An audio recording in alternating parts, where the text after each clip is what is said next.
Olá, queridos alunos da medicina. Hoje nós vamos abordar contração muscular, aspectos bioquímicos básicos. Vocês terão paralelamente aulas sobre histologia e fisiologia para complementar o conhecimento do sistema muscular.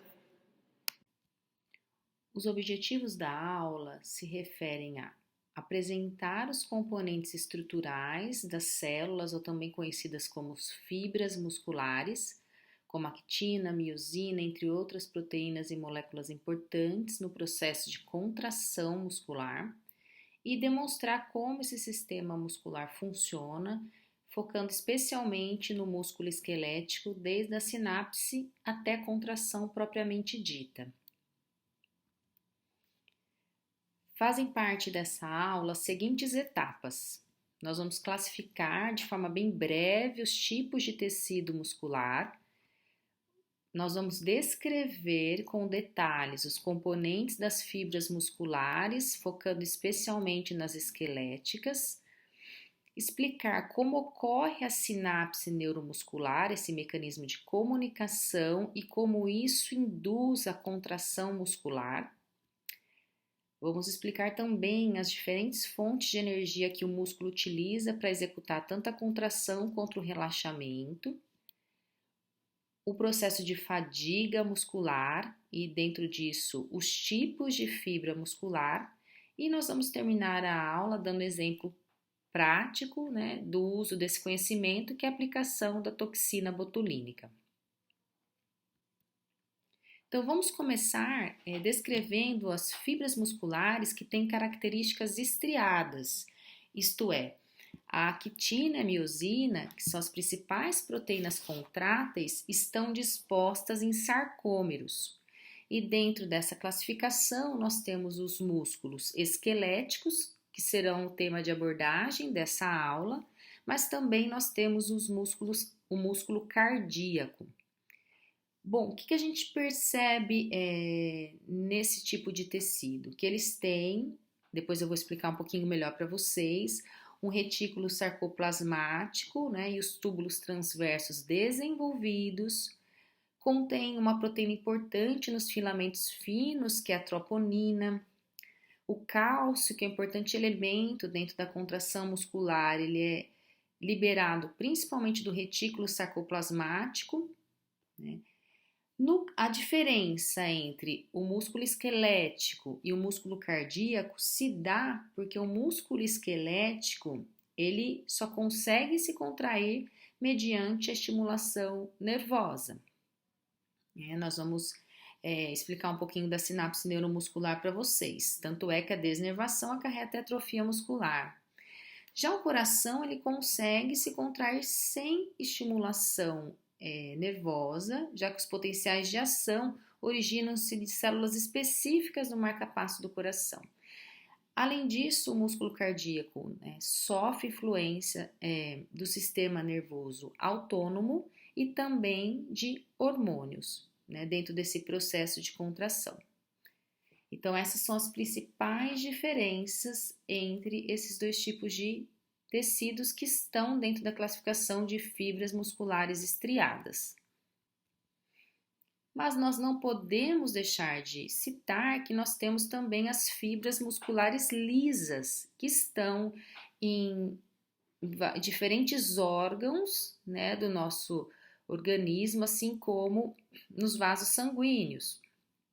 Então, essa musculatura, ela é lisa, porque ela não tem essa característica de formar sarcômeros. As células têm actina e miosina, mas elas se organizam de forma diferente em relação às fibras estriadas. O retículo sarcoplasmático já é mal desenvolvido, não tendo aí os túbulos transversos. Então, o cálcio ele vem especialmente do espaço extracelular. Nesse tipo de fibra lisa, a gente não tem a troponina, tá? No lugar da troponina é a calmodulina que se liga ao cálcio, então essa é uma diferença que nós vamos fazer uma abordagem no final da aula. E assim como o músculo cardíaco, o músculo liso, ele mantém o seu tônus na ausência de estimulação nervosa, também então consegue produzir os seus potenciais para a contração. Então, dessa forma, também sofre influência do sistema nervoso autônomo e hormonal. Tá? Mas nós não vamos abordar o processo de contração da musculatura lisa de forma detalhada nessa aula, porque vocês terão aulas subsequentes nas quais vocês poderão aprender, por exemplo, sobre o sistema gastrointestinal, sobre a bexiga, o útero, os vasos sanguíneos, que são sistemas que têm essas fibras musculares lisas. Então, hoje, o nosso foco estão nas fibras musculares esqueléticas. Aqui nessa imagem, a gente vê, então, o músculo do braço, o bíceps. Deixa eu ver se eu consigo apontar para vocês, então, aqui o bíceps. Nós vamos cortar um pedaço desse músculo que a gente está vendo de forma macroscópica, cortando um pedaço do feixe, então, a gente consegue, um pedaço da musculatura, a gente consegue ver um feixe contendo várias fibras musculares, isto é, várias células. As células musculares, elas são células mais alongadas, multinucleadas, como vocês aprenderam no módulo passado. E aí, pegando uma fibra, né, uma célula, a gente consegue vê-la aqui no maior aumento. E nesse maior aumento, que é essa última imagem mais próxima à tela, que a gente vê uma única célula, né, uma única fibra muscular, nós percebemos então que ela contém uma membrana chamada de sarcolema e contém várias miofibrilas compostas por proteínas contráteis. Então, tudo que se refere ao músculo, a gente usa o termo sarco, que vem do grego, que significa carne. Então, sarcolema é a membrana citoplasmática da célula muscular, sarcoplasma, o citoplasma. E nós temos como principais componentes dessas células várias proteínas contráteis que se organizam na forma de miofibrilas, que nada mais são que centenas de filamentos contráteis organizados de forma bem contínua, né, organizados de forma paralela e são compostos por filamentos grossos e finos, formando então essas estrias, essas bandas de diferentes cores que a gente consegue visualizar muito bem na microscopia eletrônica. Então, observando novamente uma imagem similar, aqui a gente tem então um feixe contendo várias fibras, várias células musculares. Nós tiramos uma dessas células e dentro dessa célula nós temos centenas de miofibrilas, que tem essa característica de bandas claras e escuras, como mostra essa imagem de microscopia eletrônica. Então, nesse momento, nós vamos decifrar o que são essas bandas com cores, né, tonalidades diferentes. Então, essas bandas, o fato delas terem cores diferentes, quer dizer que naquela região eu tenho filamentos ou sobreposição de filamentos diferentes. Filamentos que podem ser finos, como representados por esses filamentos em azul, ou filamentos grossos, representados por esses filamentos que parecem uma conjunção de taco de golfe, que estão representados por essa cor mais amarelada. Então, toda a fibra muscular, né, estriada, que tem essas miofibrilas, essas miofibrilas têm, então, bandas mais escuras, que a gente chama de anisotrópicas, que são as bandas A, né, que é toda essa faixa cinza escura, onde eu tenho sobreposição de filamentos finos e grossos, o que dá essa característica anisotrópica, dando essa cor mais escura. Nós temos também as bandas I, duas, né, desse lado aqui e também desse outro lado aqui. São bandas mais claras, e são claras porque elas só têm um tipo de filamento, que é o filamento mais fino. Então, dá a característica isotrópica na microscopia, dando então essa coloração cinza mais clara. E eu tenho tanto de um lado quanto de outro. Notem aqui que no meio da banda A, eu tenho a banda ou zona H, que é uma região mais clara dentro da banda escura. E ela só é mais clara porque nessa região eu só tenho filamentos grossos. Então a gente percebe que quando eu tenho sobreposição de filamentos, eu tenho uma banda mais escura. Quando eu só tenho filamentos grossos, a minha banda é um pouco mais clara. E quando eu só tenho filamentos finos, minha banda ainda é mais clara. Então, eu tenho a banda A, onde eu tenho sobreposição de filamentos grossos e finos. Eu tenho a banda I, onde eu só tenho filamentos finos. E eu tenho a zona H, onde eu só tenho filamentos grossos. Vocês vão perceber que no meio dessas bandas eu tenho linhas, também chamadas de discos. Então eu tenho a linha Z bem no meio da banda I. Muitas vezes eu tenho aí a presença de algumas proteínas acessórias, né? Então no meio das duas bandas Is eu tenho a linha Z bem no meio mesmo, e no meio da minha banda A eu tenho a linha M, onde eu também posso ter proteínas acessórias importantes que eu vou citar para vocês, proteínas que muitas vezes têm características elásticas ou que fazem a comunicação com a membrana sarcoplasmática, né, que fazem uma ligação com a membrana sarcoplasmática. Bom, é essa característica que a gente tem que saber. Então, nessa aula eu preciso saber desenhar a característica do meu músculo, essas bandas que se referem à presença de filamentos grossos ou finos sobrepostos ou de forma mais isolada. Entre a linha Z e uma próxima linha Z, eu determino a unidade funcional do meu músculo, da minha fibra muscular, que é o sarcômero. Então, o sarcômero é a unidade base da contração muscular, que é definida de uma linha Z a outra. Então, a linha Z delimita um sarcômero do outro. Então, se eu continuar aqui, eu tenho um próximo sarcômero que vai de uma linha Z a outra.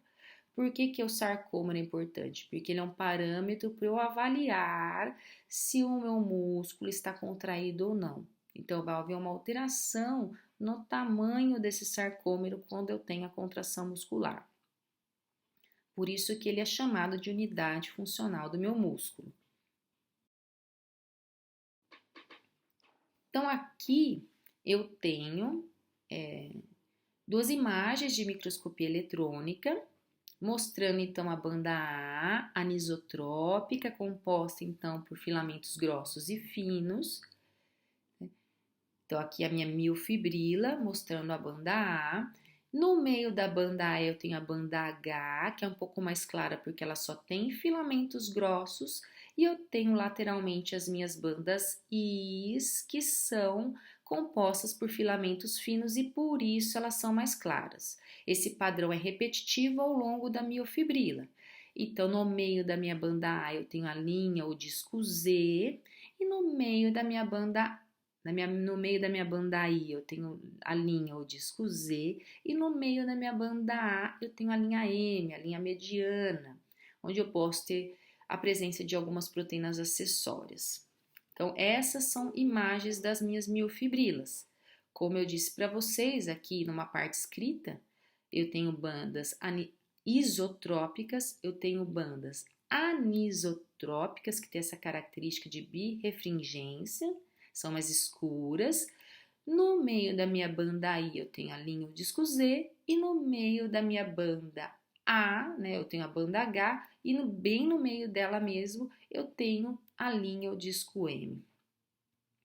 E o sarcômero, ele vai de uma linha Z até a outra linha Z, as quais estão no meio da banda I. Então, o sarcômero é a unidade funcional. E por que ele é? Vamos tentar entender um pouquinho melhor isso com a imagem subsequente. E como eu falei para vocês, tanto na linha ou disco Z como na linha ou disco M, eu posso ter proteínas acessórias que vão fazer então essa conexão entre a miofibrila e o sarcolema. Se vocês olharem a foto da microscopia eletrônica de cima comparada com a de baixo, quais são as diferenças que vocês percebem?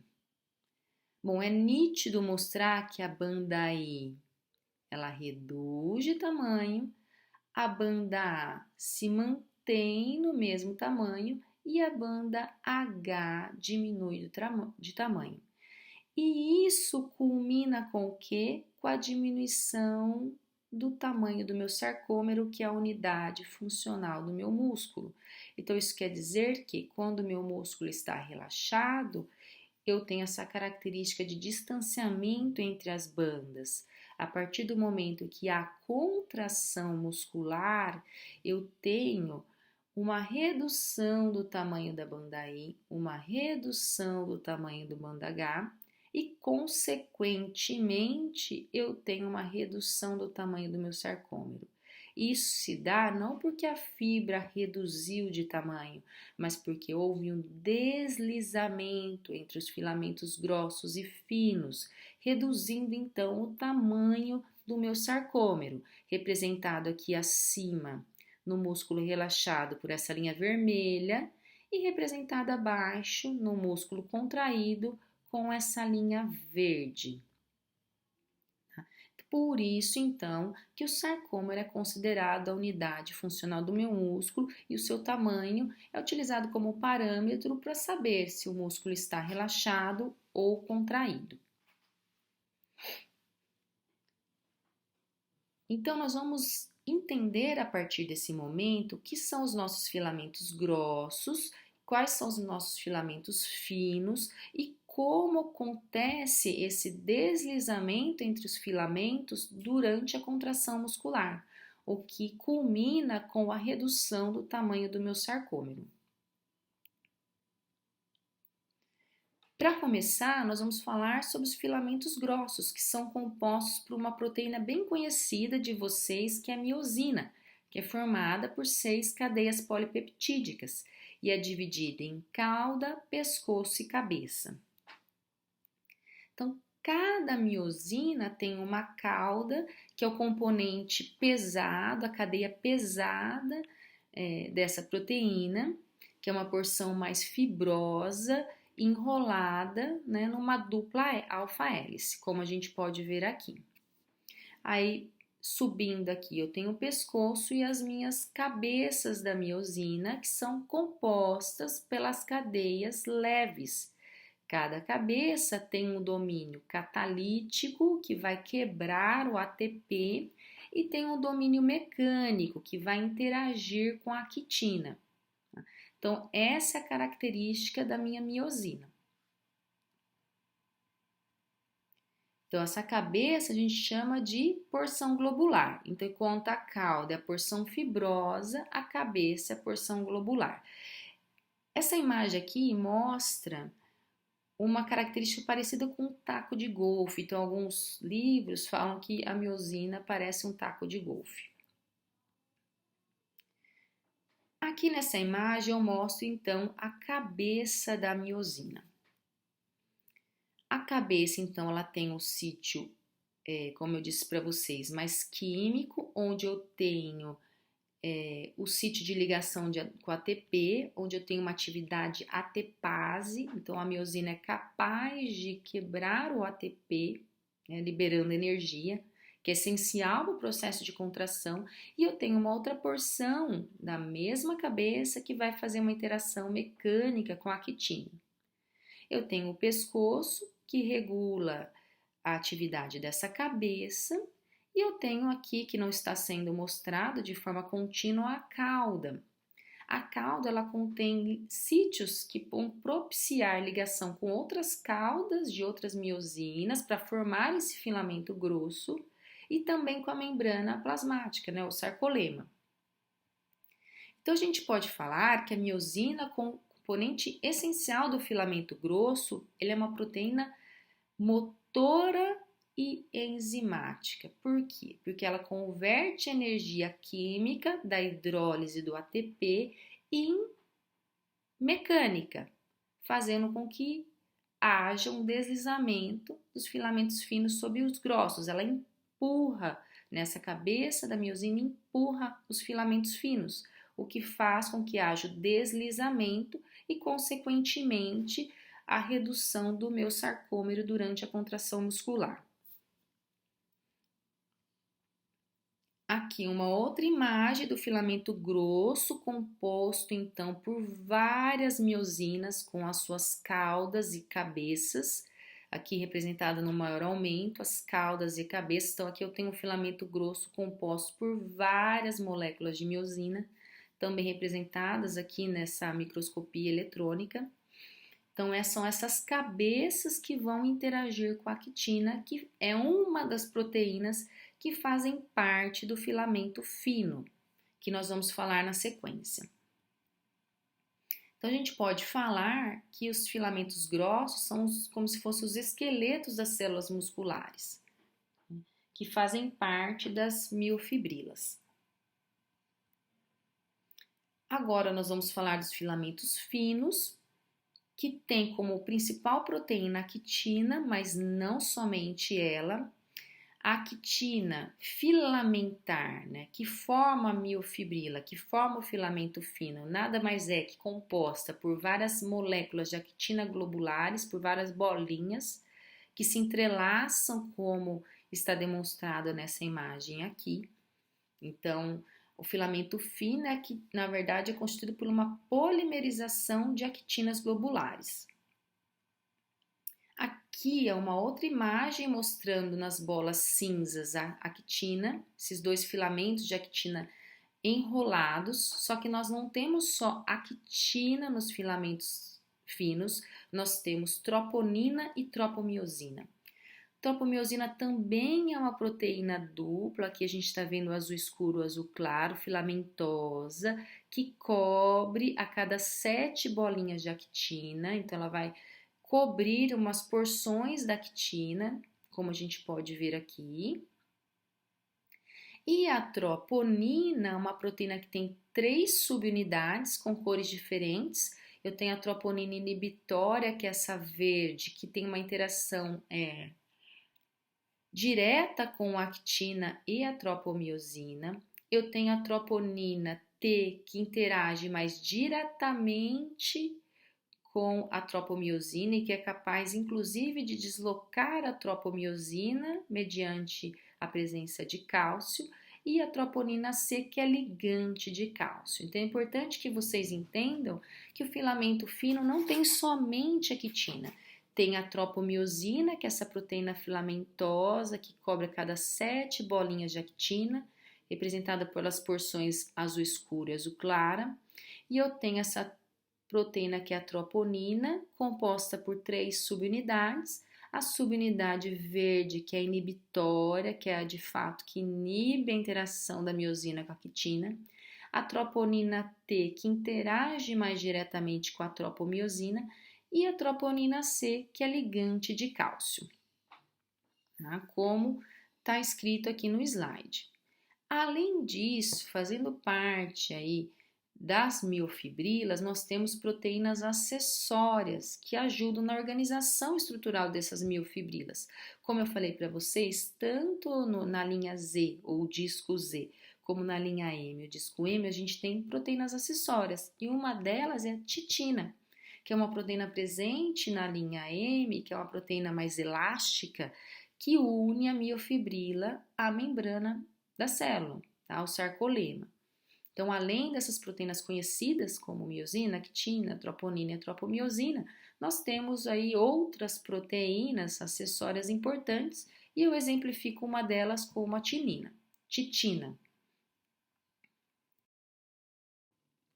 Nessa imagem aqui, a gente mostra os 2 filamentos, os filamentos grossos, representados por essa porção mais avermelhada, onde a gente destaca uma miosina, cuja cabeça está mais deslocada em relação ao filamento grosso, e a gente vê 2 porções na cabeça, né? Uma porção catalítica, que vai de fato quebrar o ATP, e uma porção que vai interagir com o glóbulo de actina, que faz parte do filamento fino. Então, aqui a gente vê as 2 cadeias, né, os 2 filamentos de actina, a tropomiosina, que está em verde, e a troponina, dividida nas suas 3 subunidades, troponina C, troponina I e troponina T.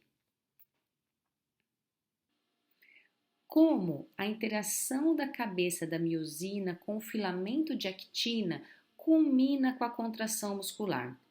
O modelo aceito para a contração muscular é o modelo de filamento deslizante. Quando a miosina faz a hidrólise do ATP, interage com a actina e libera o fosfato inorgânico, ela converte toda essa energia química em energia mecânica que faz com que a cabeça, com que a sua cabeça empurre o filamento fino em direção ao centro do sarcômero, o que culmina com a redução dessa unidade funcional muscular. Esse vídeo que está aqui, ele é bem interessante para vocês verem como isso acontece e a participação de algumas moléculas chaves nesse processo de contração. Porém, não foi possível inseri-lo aqui no vídeo que eu estou gravando, então eu vou disponibilizar o link do YouTube para vocês.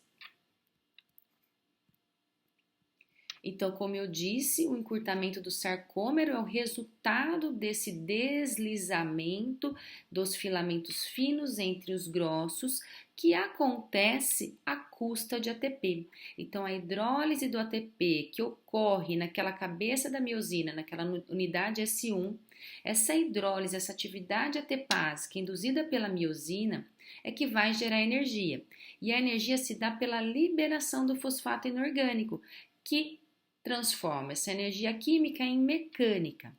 E a teoria que rege essa energia mecânica é a do braço alavanca. Então, quando o fosfato inorgânico é liberado, há uma rotação dessa estrutura, o que gera força e movimento capaz de empurrar a actina em direção ao centro do sarcômero. E aí vocês vão me perguntar, de onde vem esse ATP? Quais são as fontes de energia utilizada pelo músculo para que haja essa contração muscular? Para que a cabeça da miosina na sua porção S1 consiga fazer essa hidrólise e a liberação desse fosfato inorgânico faça com que haja movimentação da cabeça e que a miosina consiga empurrar a actina fazendo esse deslizamento. Bom, a contração muscular, ela inicia pela presença de um ATP dentro do sarcoplasma. Então, a célula muscular tem um pouquinho de ATP ali que sustenta a contração muscular nos primeiros segundos, microsegundos da contração muscular. Só que esse ATP que está ali naquele momento, que já foi produzido, ele é insuficiente para sustentar a contração por mais de 2 segundos. Então, a próxima energia que é usada pelo músculo para obter ATP é a fosfocreatina, que é uma reserva energética característica do músculo, que inclusive está de 3 a 5 vezes mais concentrada que o ATP intrínseco, por isso que ela tem uma contribuição maior nesse primeiro minuto de contração. Ela consegue aí segurar a contração de 30 a 90 segundos, dependendo da quantidade de fosfocreatina que o músculo tem. Quando essa fosfocreatina se finaliza, ela é completamente utilizada, o músculo parte para a glicólise. Então, ele usa a glicose, a quebra da glicose para obter energia. Claro que num primeiro momento vai ser de forma anaeróbica. Todos esses processos que eu estou falando para vocês, o uso da fosfocreatina, a glicólise inicial, elas acontecem de forma anaeróbica. Isso tem uma lógica, porque o músculo ele começa a se exercitar, eu não tenho aporte de oxigênio suficiente para dar um suporte para o metabolismo aeróbico. Então, eu preciso fazer o exercício ou aquela movimentação de tal forma que haja um acionamento do meu sistema cardiovascular, até que haja uma oxigenação suficiente para que o metabolismo aeróbico aconteça. Então, nos primeiros segundos e minutos de contração, toda a energia na forma de ATP que é obtida na forma anaeróbica. E aí, nesse momento, quando a fosfocreatina está cessada, já usei toda a minha fosfocreatina, a glicólise é a nossa fonte de ATP, de energia.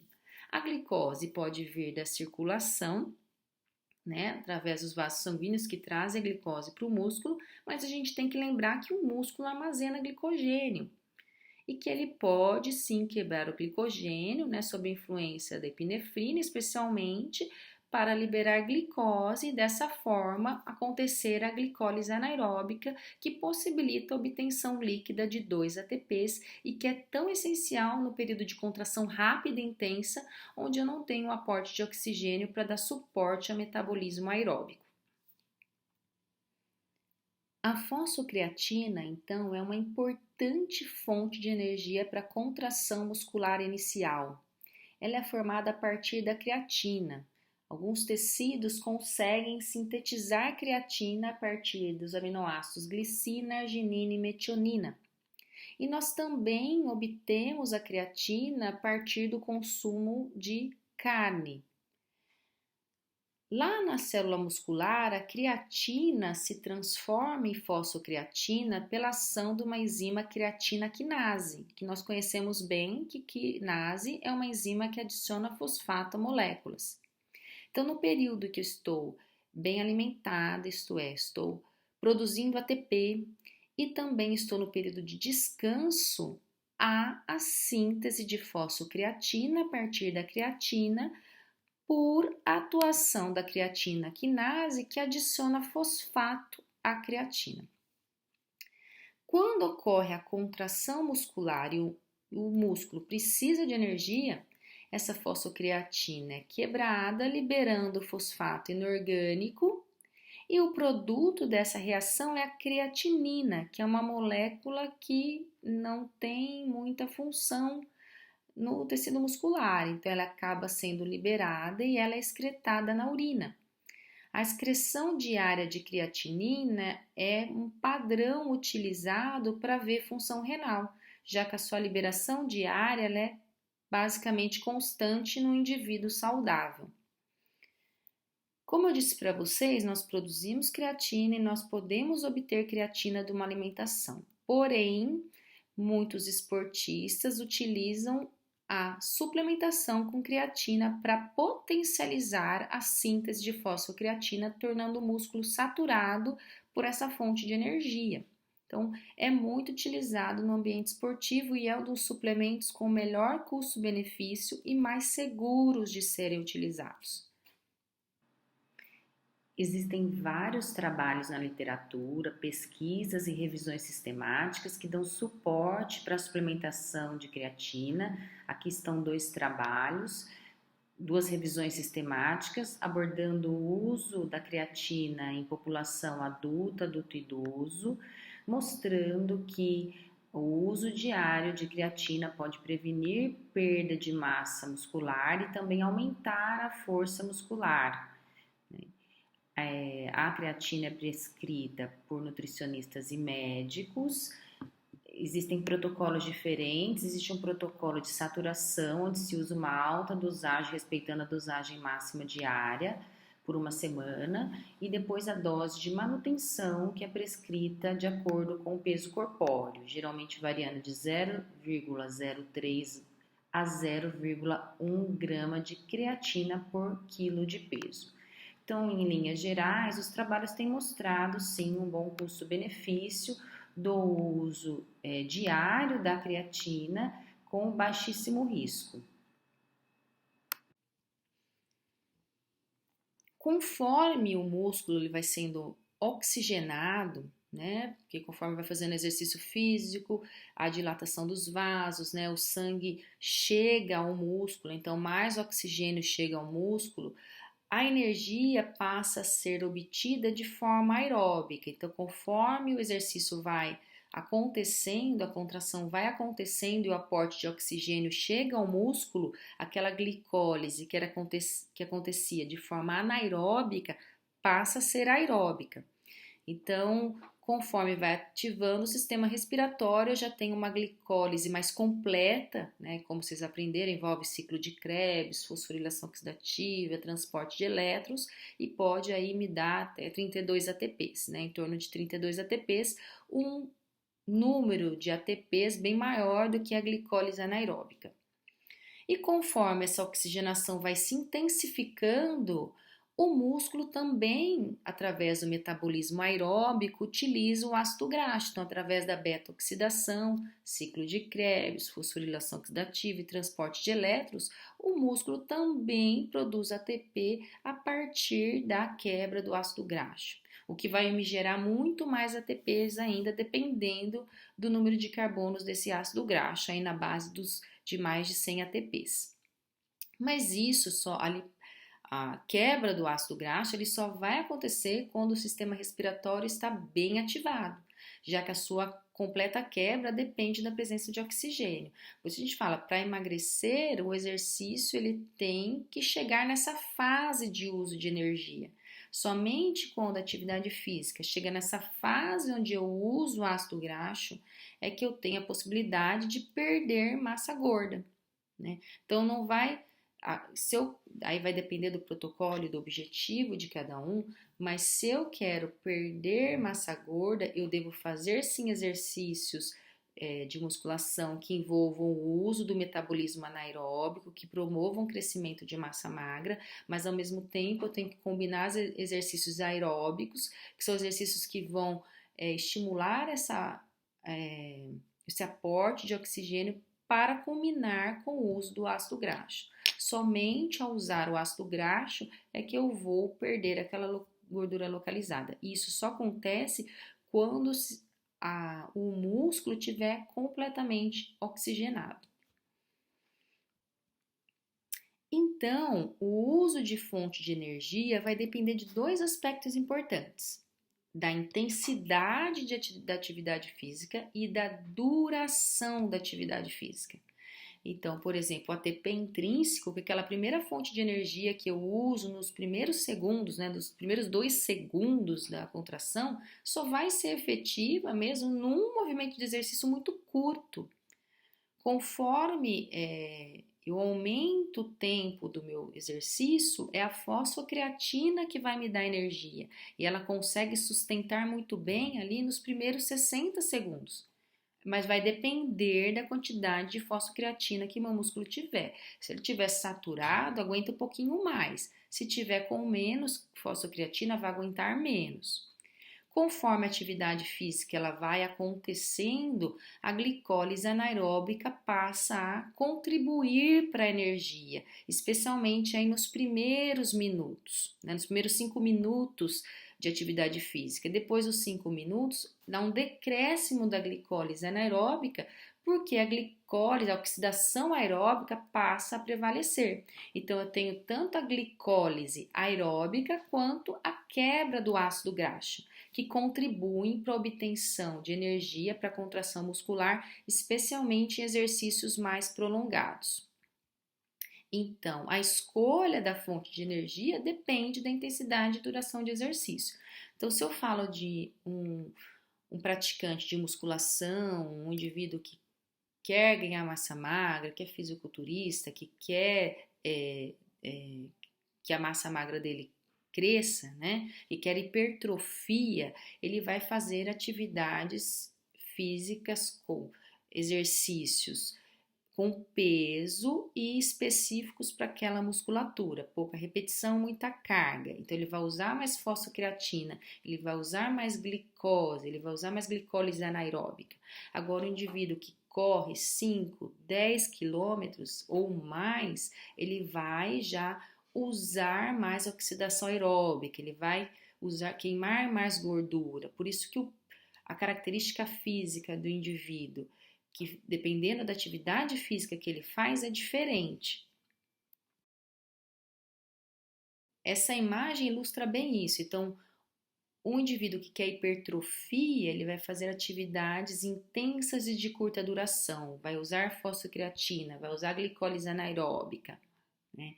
Então, ele vai ter uma característica corporal diferente. Um indivíduo que corre poucos metros, né, que faz corrida curta, de 100 metros, de 500 metros, ele também vai usar mais glicólise anaeróbica, ele vai usar mais um pouquinho de glicólise aeróbica. Agora, o indivíduo que faz uma corrida de 10 quilômetros, de 15 quilômetros, ele vai fazer um metabolismo aeróbico maior, ele vai queimar lipídio. Então, o corpo do indivíduo que corre 100 metros e o corpo do indivíduo que corre 15 quilômetros é completamente diferente em relação à composição devido à escolha das fontes de energia necessária para aquele exercício que vai depender da intensidade e da duração. Bom, sabendo que o músculo, então, a contração, ela ocorre pela teoria do deslizamento entre filamentos, né, miosina, actina, à custa de ATP. Que esse ATP, ele pode vir do ATP intrínseco, da fosfocreatina, do metabolismo anaeróbico da glicose ou do própria oxidação aeróbica, né? Partindo dessa ideia, como que as proteínas utilizam essa energia, né? Qual que é o start para que haja esse deslizamento, para que haja contração? A gente sabe que o músculo esquelético, ele precisa de uma estimulação nervosa para contrair, então ele não consegue fazer a contração sem um estímulo nervoso. Então, como acontece essa sinapse neuromuscular? E como essa sinapse neuromuscular faz com que haja contração muscular? Através do uso da energia. Vamos começar pela sinapse neuromuscular. O próprio nome diz, é um mecanismo de comunicação celular entre o nervo motor, né, que libera o seu neurotransmissor na fenda sináptica e que vai atuar no receptor presente na célula muscular. Então, como acontece esse mecanismo de comunicação na junção neuromuscular? Para entender melhor como se dá esse mecanismo de comunicação celular, né, a sinapse neuromuscular, é importante que a gente conheça algumas características peculiares da fibra muscular. Então, aqui a gente vê a membrana, o sarcolema. No sarcolema, há regiões onde eu tenho invaginação, formando então os túbulos T, que possibilitam que essa mensagem, essa sinapse, realmente seja distribuída ao longo da célula muscular e ao redor desses túbulos T, circundando as miofibrilas, nós temos o retículo sarcoplasmático em azul, que forma redes em íntimo contato com as miofibrilas. Isso vai facilitar todo o processo que acontece dentro da célula quando acontece a sinapse, isto é, quando o neurotransmissor se liga ao receptor que está presente no sarcolema, fazendo com que essa alteração que acontece em função da ligação desse neurotransmissor, esse receptor, seja propagada ao longo da célula muscular, ao longo da fibra muscular. Então, vamos pegar um pedacinho dessa membrana do sarcolema. Vamos aumentar o tamanho para tentar entender o que acontece nessa junção neuromuscular. Então, aqui é um pedacinho da minha fibra muscular, aqui a membrana, né, em amarelo, o receptor acoplado a um canal iônico, que é receptor nicotínico ou canal iônico. Aqui a gente tem dentro da célula, só para facilitar, uma representação esquemática do retículo sarcoplasmático, lembrando que a célula polarizada ela é negativa internamente em relação ao ambiente externo, que é rico em sódio. Então aqui é uma visão da minha célula muscular, um pedacinho só da minha fibra muscular. O que acontece, né, quando a acetilcolina, o neurotransmissor, é liberado lá do nervo motor? Então, o nervo motor, através do processo de exocitose, libera acetilcolina, que é a molécula ligante que vai fazer essa comunicação celular, porque ela se liga a um receptor acoplado a um canal iônico. Quando ela interage, esse neurotransmissor liberado pelo nervo motor na membrana da célula muscular, faz com que esse canal se abra, um canal então iônico, voltagem independente, fazendo com que o sódio entre na célula e também saia potássio. O fato é que ocorre uma despolarização celular, isto é, a célula que anteriormente tinha o seu interior negativo passa a ter um interior menos negativo, né? Com características mais positivas em função da entrada de sódio. E essa entrada de sódio, essa despolarização, faz com que haja abertura de um canal iônico no retículo sarcoplasmático, né? E com a abertura desse canal, há a liberação do cálcio armazenado no retículo sarcoplasmático por sarcoplasma. Então, aumento do nível de cálcio no sarcoplasma próximo às miofibrilas que não estão representadas nesse esquema. Então, é assim que acontece a sinapse neuromuscular, onde a acetilcolina se liga a esse receptor acoplado ao canal iônico, ocorre então uma despolarização celular, o que faz com que haja abertura de canais de cálcio no retículo sarcoplasmático, possibilitando então a liberação desse cálcio para o sarcoplasma. Então, o cálcio, a gente pode dizer que é o intermediário entre o impulso nervoso e a contração muscular propriamente dita. Aqui é um corte transversal do meu músculo, como está apontado aqui, e mostrando aqui o meu nervo motor, né, seu terminal axonal. Então, nessa região aqui, a gente fala que é a junção neuromuscular. Aqui o meu músculo tem a membrana com proteínas de membrana, né, receptores e canais. Aqui representado em verdinho bem clarinho é o meu retículo sarcoplasmático, em rosa o meu sarcoplasma e aqui as minhas miofibrilas. Nessa região aqui é o meu túbulo T, meu túbulo transverso. Então, o que acontece aqui? Então, na fenda sináptica, né, nessa junção neuromuscular, há liberação de acetilcolina por esse terminal axonal amarelo.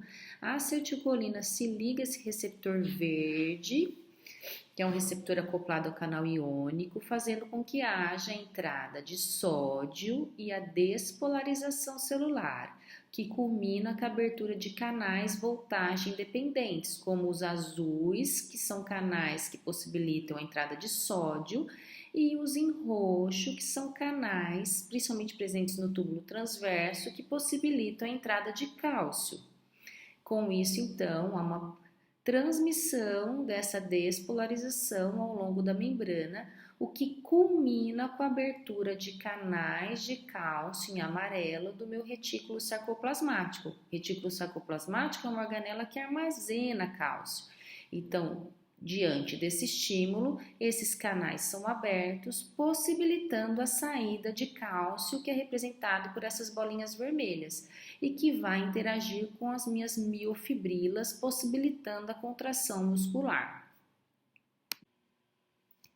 Por que o cálcio é tão importante? Porque o cálcio ele interage com a troponina naquela subunidade C. E ao interagir com a troponina C, ele desloca a troponina T, né, que vai fazer com que a tropomiosina também se desloque da região que ela inibe a actina.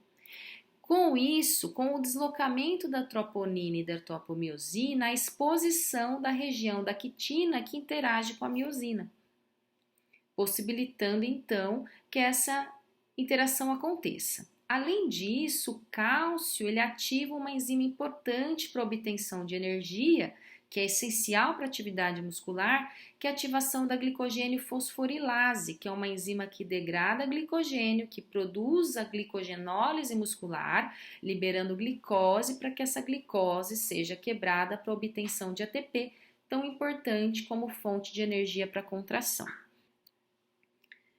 Então, aqui é um desenho esquemático bem interessante. Então, aqui eu tenho actina e miosina próximas. Na presença do ATP, o ATP se liga àquela porção enzimática da cabeça da miosina.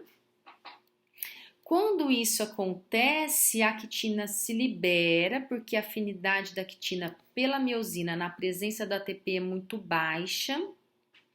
Então, não há, a actina sai dessa ligação, restando então só miosina ATP. Então, essa miosina ATP vai hidrolisar o ATP, já que na cabeça da miosina tem o centro catalítico. Então, quebrando ATP em ADP e fosfato inorgânico.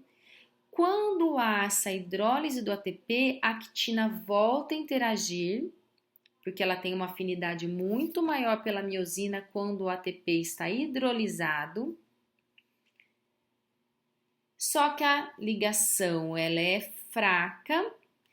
Quem vai tornar isso forte e que vai promover essa isomerização de uma ligação fraca para uma forte é o cálcio. E ele faz por quê? Porque ele vai se ligar à troponina C, induzindo o deslocamento da troponina e da tropomiosina, afinal elas interagem através da troponina T, expondo a região da actina que tem alta afinidade pela miosina. Mas isso só acontece por duas situações, porque há hidrólise do ATP e porque há a presença de cálcio, estabelecendo-se então uma ligação forte. Quando o fosfato inorgânico é liberado dessa ligação, é que há o braço alavanca, que há então o deslizamento do filamento, o movimento, fazendo com que haja contração. E aí, ao final desse processo, o ADP é liberado da célula e aí, na presença do fosfato inorgânico, pode gerar ATP de novo e o processo ser retroalimentado. Interessante. Então, para que haja contração, eu preciso que haja hidrólise do ATP, eu preciso que tenha cálcio, né? Então, o cálcio, ADP, mais o fosfato inorgânico possibilitam essa ligação forte da actina e miosina, que é essencial para que haja movimento, mas o movimento só acontece quando o fosfato inorgânico é liberado. Para eu ter o relaxamento, eu preciso ter ATP, que aí eu volto naquele processo aqui. Então, tanto para contração quanto para o relaxamento, eu preciso do ATP, porque aí a actina e miosina, o ADP sai, né? Eu volto o processo, forma actina e miosina, aí o ATP entra, quando o ATP entra, o que acontece com a actina? Ela é liberada e aí eu tenho relaxamento. Então, a ATP não é só importante no processo de contração, quanto no processo de relaxamento. Isso explica por que a rigidez pós-morte. Porque quando há morte, eu não produzo mais ATP para que a actina e miosina, né, possam se desligar, e eu também não tenho recolhimento do cálcio do sarcoplasma para o retículo sarcoplasmático, porque isso também depende de ATP. Isso que faz com que haja rigidez, né, os músculos ficam contraídos pós-morte, pela ausência de ATP, que é essencial não só na contração, mas também na liberação da actina da miosina, nessa separação, e eu também não tenho recolhimento do cálcio do sarcoplasma para o retículo sarcoplasmático. Aqui então nos mostra uma visão microscópica do que acontece no músculo durante a contração e ao lado eu estou mostrando o Iaco fazendo uma contração muscular quase na fase de fadiga aqui do bíceps. Então, o que ocorre aqui, como vocês podem ver nessa imagem ao lado, é que o cálcio, a bolinha amarela, se liga à troponina, fazendo com que toda a molécula de troponina desloque a tropomiosina e exponha uma região da actina, onde essa cabeça da miosina vai interagir. Mas essa movimentação aqui desse pescocinho só acontece quando a ATPase quebra o ATP e libera o fosfato inorgânico. Da mesma forma, que o músculo contrai, em algum momento ele vai relaxar. E isso ocorre devido à remoção do potencial de ação, isto é, devido à remoção da acetilcolina nessa junção neuromuscular. Isso se dá pela atuação de uma enzima que degrada a acetilcolina. Dessa forma, o cálcio que está aqui no sarcoplasma torna o retículo sarcoplasmático a partir de um transporte ativo à custa de ATP, Então, para ter o relaxamento, eu preciso ter ATP para que esse cálcio, essa bolinha amarela, retorne ao retículo sarcoplasmático. E também eu preciso de ATP para que a actina e a miosina não interajam mais. Então, tanto para a contração quanto para o relaxamento, o ATP é uma molécula necessária.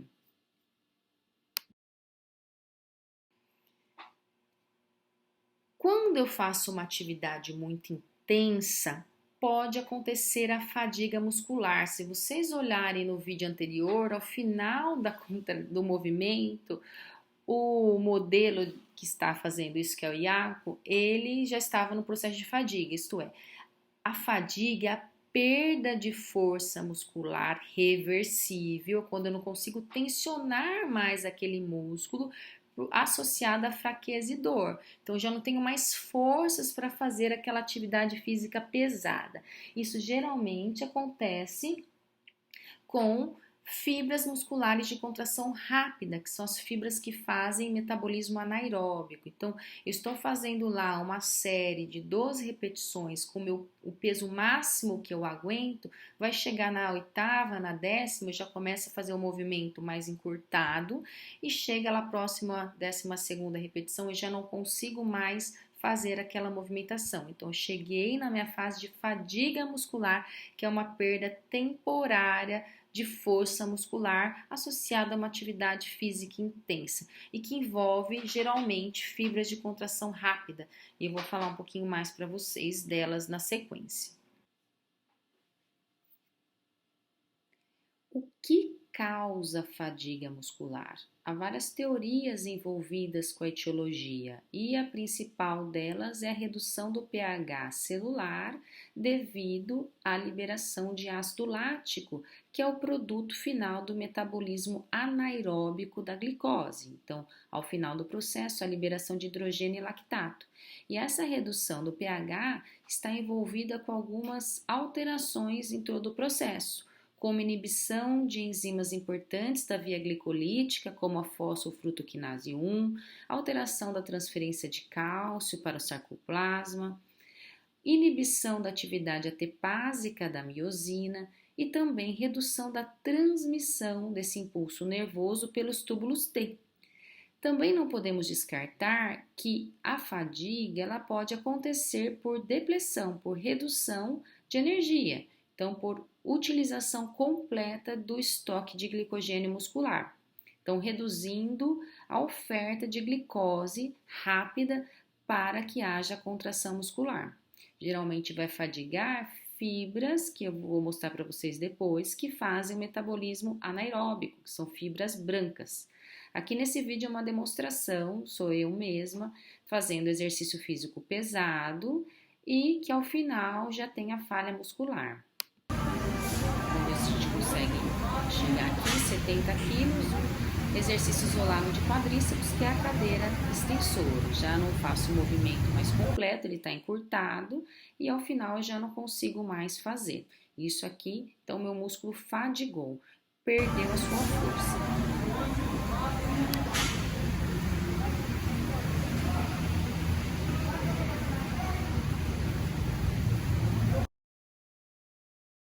A condição de fadiga é completamente diferente da cãibra, que é uma outra situação que pode acontecer, tá? Só que não tem nada a ver com perda de força, sim contrações involuntárias, espasmos musculares que provocam uma dor intensa.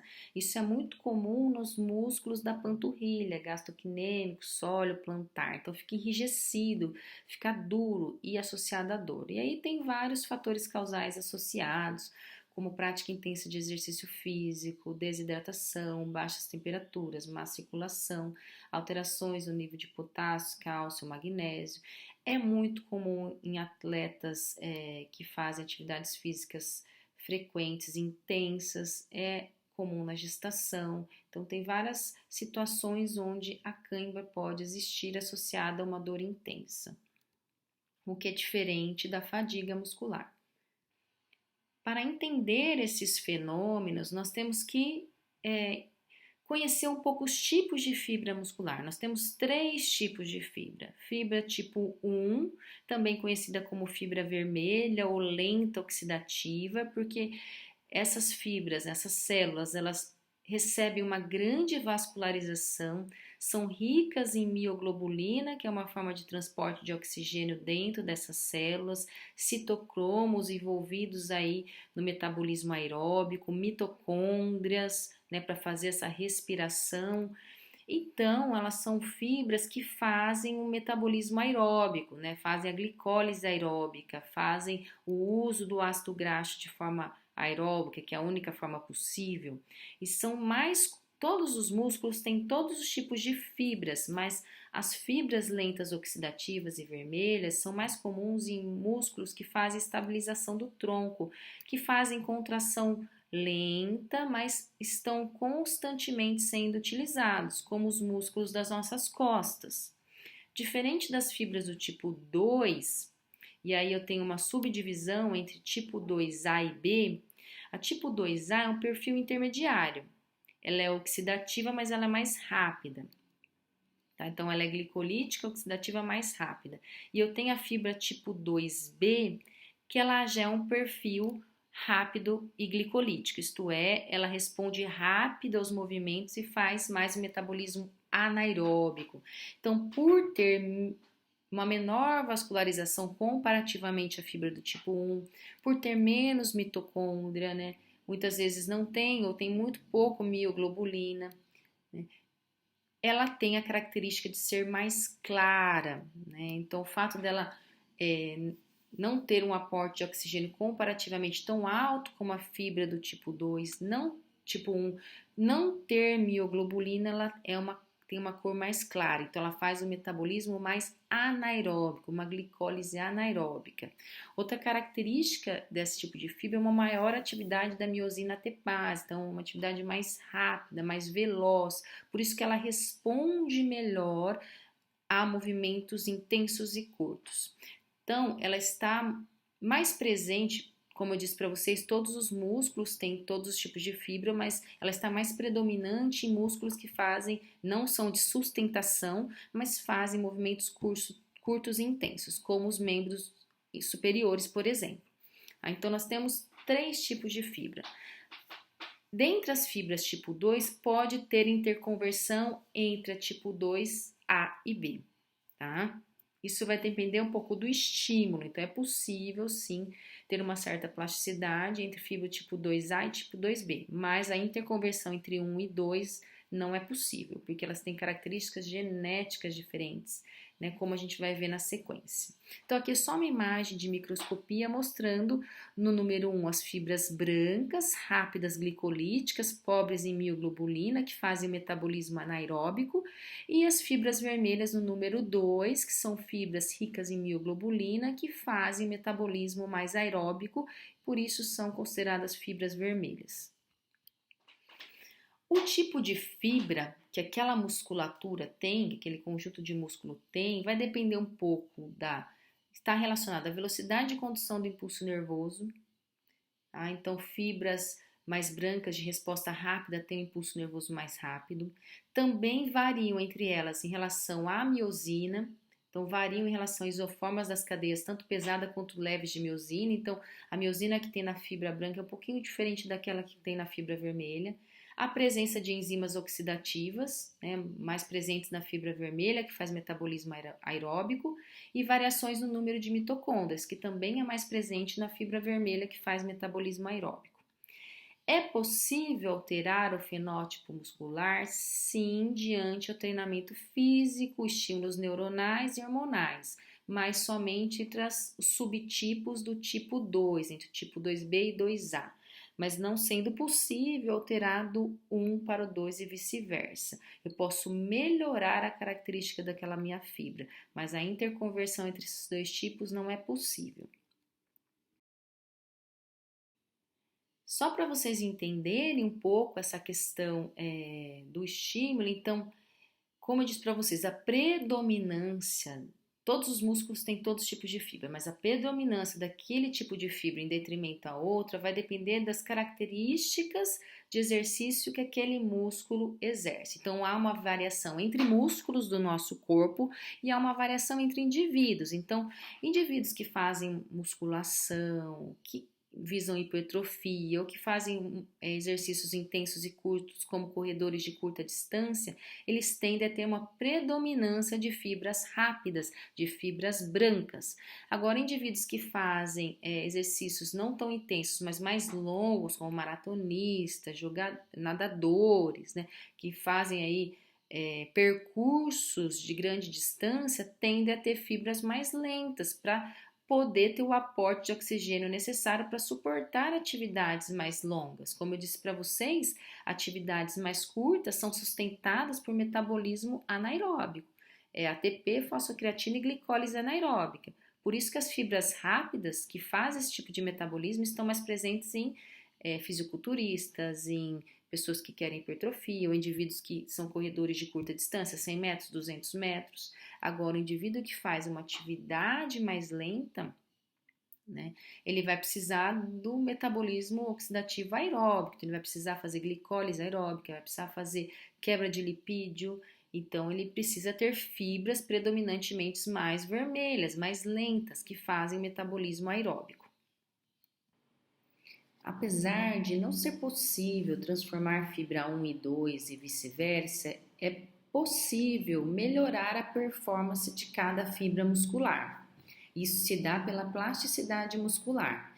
Então, por exemplo, se o objetivo é participar da ação silvestre, eu posso melhorar a capacidade oxidativa das minhas fibras vermelhas a partir de um treinamento. Então, um treinamento periódico com corrida pode aumentar o número de mitocôndrias, assim como melhorar a vascularização dessas células, melhorando a resposta celular mediante atividade física.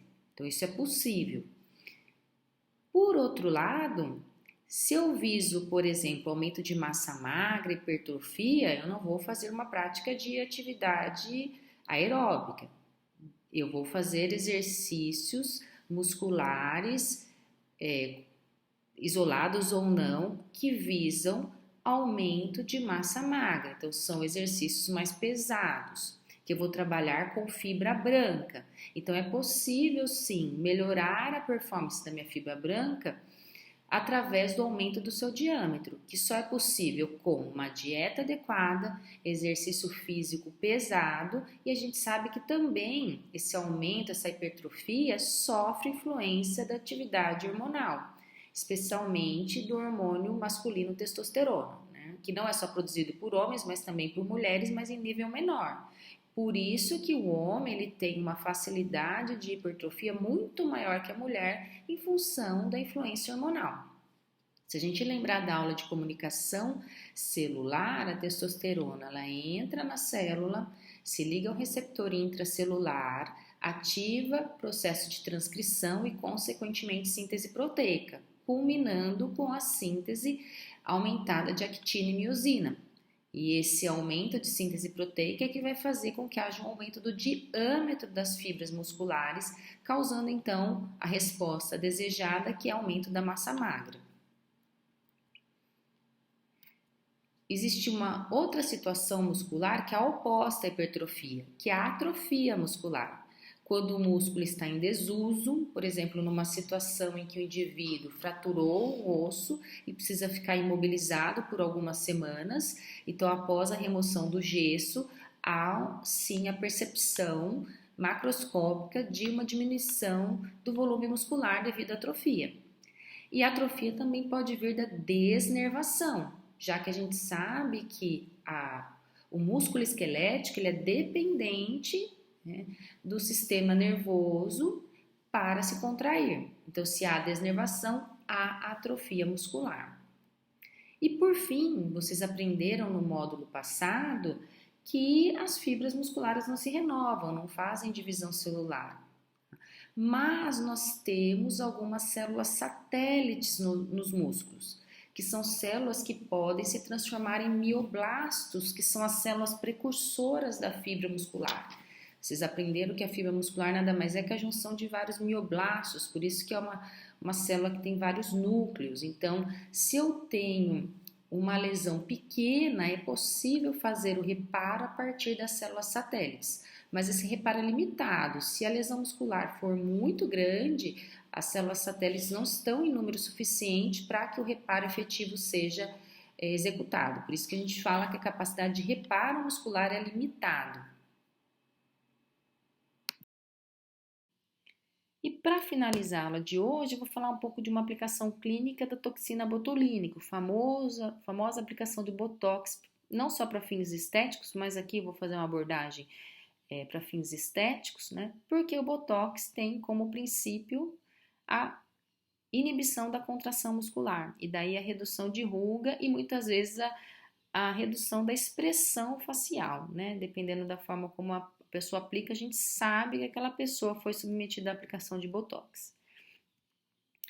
Então, o Botox, na verdade, nada mais é que a toxina botulínica, que foi extraída de uma bactéria anaeróbica lá em 1897, é um tipo, né, de sorotipo A, que é extraído dessa bactéria, essa toxina do tipo A, da Clostridium botulinum.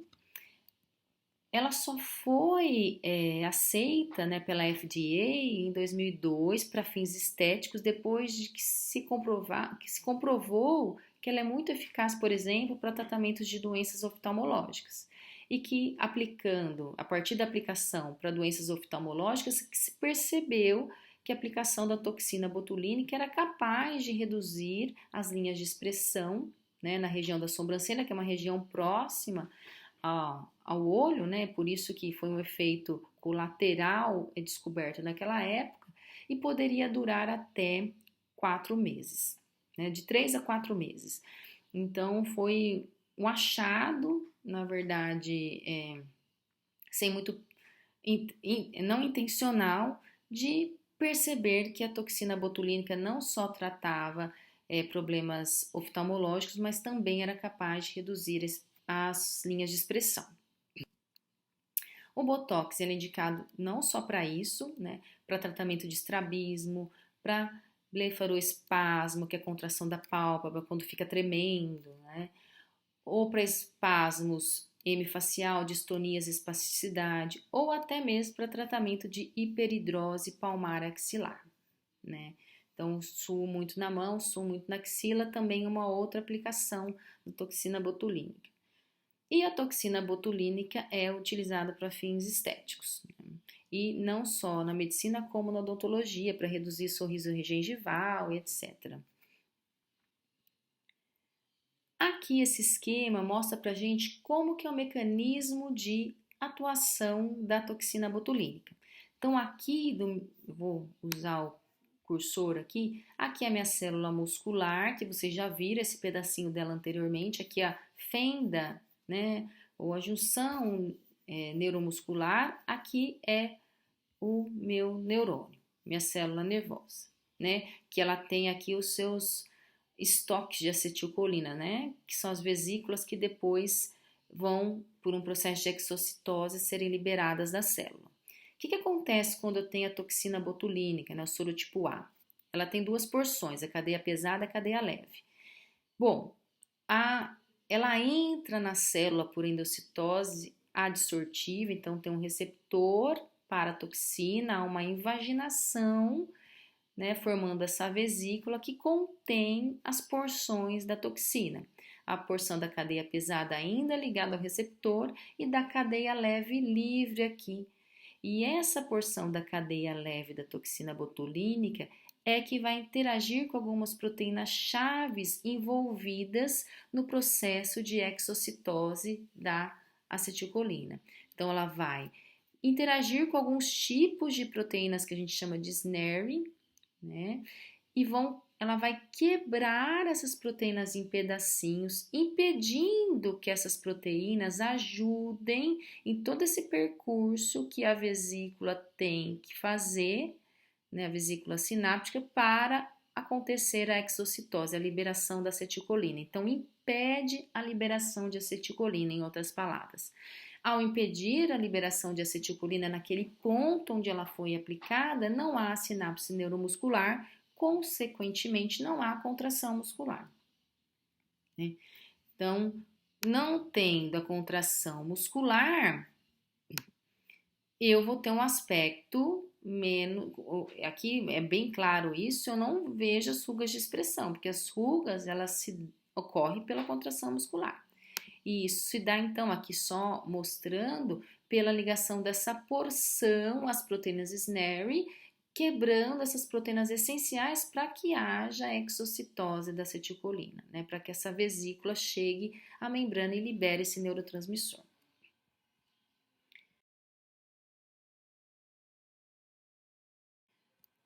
Aqui sou eu mesma após a aplicação da toxina botulínica, né? Aplicando na testa e nesse espaço aqui, que é muito comum da gente ter essa marca de expressão, né, de braveza, e aqui eu tô fazendo cara de brava e não tá parecendo que eu tô brava, porque a toxina botulínica inibiu a contração dessa musculatura aqui. Quanto tempo dura o efeito desse tratamento? Depende um pouco da toxina que você está usando, né, da marca. Hoje a gente tem N possibilidades de marcas diferentes. Claro que da técnica de aplicação, mas em linhas gerais de 3 a 4 meses. Para mim dura bem menos, porque eu faço atividade física, então eu faço muita força no rosto, né? Faço muita contração muscular, dura menos. Conforme vai aplicando, há uma tendência de durar um pouquinho mais, tá? Só que por que o efeito é reversível? Porque outras conexões nervosas são estabelecidas, né? Então, volta a ter a contração muscular novamente. E para terminar, nós vamos só fazer um paralelo com as fibras musculares lisas para a gente entender um pouquinho algumas diferenças que ficaram sutis no começo da aula e que agora podem ficar mais claras. Então, as fibras lisas são lisas porque elas não se organizam em miofibrilas, não formam bandas escuras e claras, elas têm actina e miosina, mas é uma outra forma de organização. No lugar da troponina, eu tenho a calmodulina, que se liga ao cálcio, então essa é uma diferença. Ela apresenta uma outra isoforma de miosina, que é capaz, então, de interagir com o cálcio, a calmodulina, né? Sob a ação de uma enzima específica, que é a miosina quinase. Então, a miosina quinase, sob a ação da miosina quinase, o cálcio, a calmodulina, consegue fosforilar a miosina. Ela então sofre influência, diferentemente da fibra esquelética, que sofre influência do sistema nervoso somático, aqui é o sistema nervoso autônomo e hormonal, que tem influência sobre a contração muscular. E o cálcio, como eu disse para vocês, o retículo sarcoplasmático é menos desenvolvido na fibra lisa em comparação à fibra esquelética. Então, o cálcio pode vir do retículo sarcoplasmático, mas muito do cálcio vem do espaço extracelular para que essa contração aconteça também, tá? A contração, assim como acontece na fibra esquelética, na fibra lisa, na musculatura lisa, também depende do cálcio. Então, o que eu preciso saber dessa aula? Eu preciso saber desenhar um sarcômero apontando os seus componentes, banda A, banda I, linha M, linha Z, o que faz parte das fibras, dos filamentos grossos, dos filamentos finos. Eu tenho que saber as fontes de energia utilizada durante a contração muscular, seja metabolismo anaeróbico ou aeróbico, dependendo da intensidade e da duração da atividade física, e como acontece o mecanismo de contração muscular, nível molecular, desde a sinapse neuromuscular até a contração propriamente dita e o relaxamento. São essas 3 perguntas chaves da aula de hoje. E aqui só um caso clínico para vocês pensarem na resposta, tá? Quem quiser responder pode responder, porque a contabilização de presença na aula se dará por uma resposta via Google Forms, que eu vou mandar para vocês, mas aqui fica uma questão aí clínica para vocês pensarem. Ana tem 40 anos, pratica atividade física e queixa-se de fadiga, dor muscular e perda de flexibilidade. A sua capacidade máxima de oxigênio se encontra elevada durante o esforço físico, seus músculos apresentam excelente tônus, até excessivo. Nos exames mostram então uma concentração sérica normal de creatina quinase, mas uma concentração sérica elevada de cálcio. Ela utiliza uma droga bloqueadora de canal de cálcio para tratar hipertensão arterial. O que é o caso da Ana? O que ela tem? E deixo aqui meu e-mail caso vocês tenham dúvida. Muito obrigada pela atenção.